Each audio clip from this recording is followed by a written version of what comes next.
The Boston Celtics just traded a 29-year-old Finals MVP, a player who carried them to 56 wins by himself, for a 35-year-old who played 37 games last season. On pure talent, that looks less like a trade and more like a robbery, with Philadelphia holding the getaway car. So did the Celtics really just downgrade their whole franchise? Or is there a plan hiding underneath it? Today, Jaylen Brown for Paul George, graded, with a projection for both teams. Let's break it down.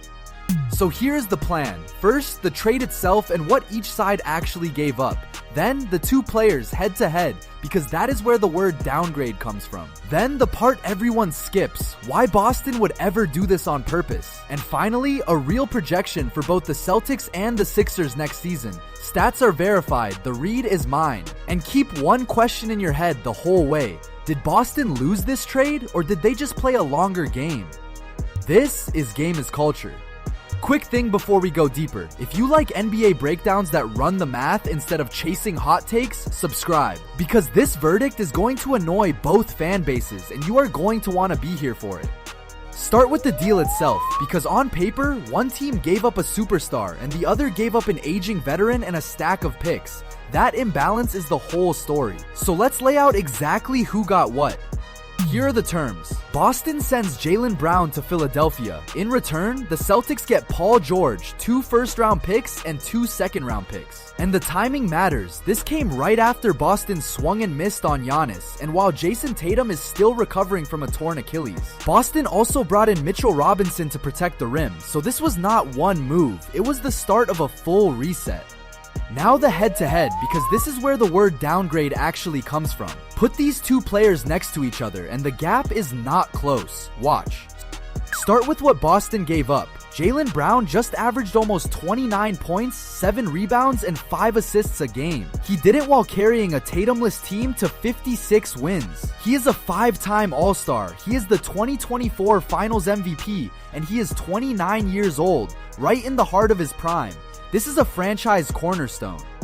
Now what Boston got back. Paul George is a great player when he is on the floor, a smart two-way wing who still shoots 39% from 3. But he is 35 years old. He will be 36 next season, and last year he played just 37 games. That is the headline. The best ability is availability, and that is the one thing he has been losing. Line them up category by category and it is a clean sweep. Brown is 6 years younger. He scores 11 more points a game. He was available all season while George missed more than half of his. Brown is climbing, George is descending. On every axis that decides a trade like this, the younger star wins. This is the graphic that Boston fans do not want to see. So let's just say it plainly. In terms of talent, right now, this is a downgrade for Boston. Full stop. They traded the better player, the younger player, and the ascending player, and got back a very good but declining veteran. If you only look at next season on the court, Philadelphia won this trade easily. But that is exactly why the next question matters so much. Why would a smart front office ever do this? Because Boston did not make this trade to get better next season. They made it to get out of a corner. And once you see the corner, the logic actually holds up. Here is the plan behind the downgrade.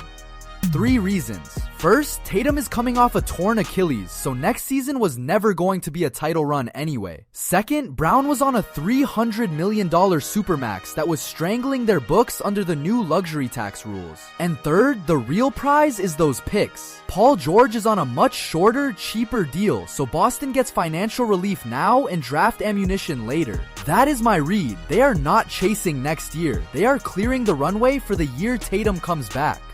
So what does that actually mean for the Celtics next season? Let's project it honestly, because the drop is real, but so is the reason for it.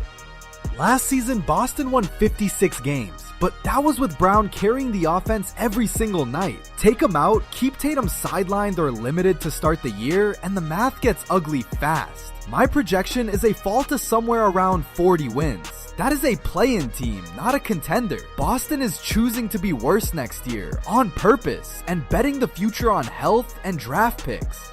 But do not call it a rebuild, call it a reset. Boston still has Tatum, they still have Mitchell Robinson anchoring the paint, and now they have extra picks and real financial flexibility. If Tatum returns to form the year after this and one of those picks turns into a player, this trade can age just fine. The risk is simple, they just sold a Finals MVP at 29, and you do not get many of those back. Now flip it around, because if Boston clearly lost the talent battle, then somebody clearly won it. So let's project the Philadelphia side, where this trade looks very different.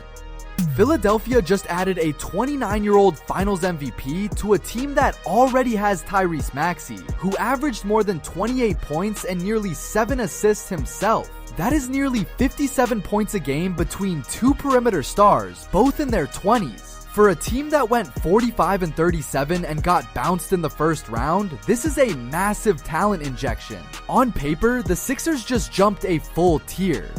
So here is the Philadelphia projection. They won 45 games last year with Paul George missing half the season. Swap in a healthy prime Jaylen Brown next to Maxey and I have them jumping into the low 50s, a top 4 seed in the East. In a conference where the door is wide open behind Detroit, that makes Philadelphia a genuine problem in a playoff series.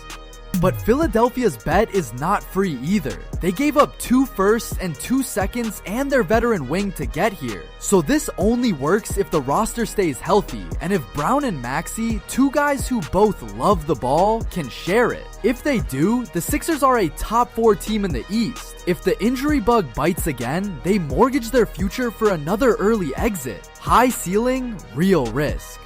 So put it all together, the talent gap, the plan, and both projections. Who actually won this trade? Here is my verdict, and it depends entirely on which clock you are reading. On my dial, the short-term winner is clearly Philadelphia. They got the best player in the deal, they got younger, and they got better right now. Boston did not win the talent. They bought time, savings, and picks. So if you are grading next season, the Sixers won going away. The only way Boston wins is on a longer timeline, and only if the future actually shows up. So here is my honest read. Yes, the Celtics downgraded. They traded the better player and no clever spin changes that. But they did it on purpose, to reset around a healthy Tatum with cheaper books and more picks. Philadelphia is the clear winner today with a real 2-star core. Could Boston still come out ahead? Sure, if Tatum returns great and those picks hit. But for now, one team got a Finals MVP and the other got a plan. Which one you trust is the whole debate. So that is Jaylen Brown for Paul George, and it comes down to what you value more, a Finals MVP right now or picks and flexibility later. So tell me, did the Celtics get fleeced or did they make the smart long game move with Tatum hurt? Drop it below. And we are so close to 1,000 subs, so subscribe to stay up to date.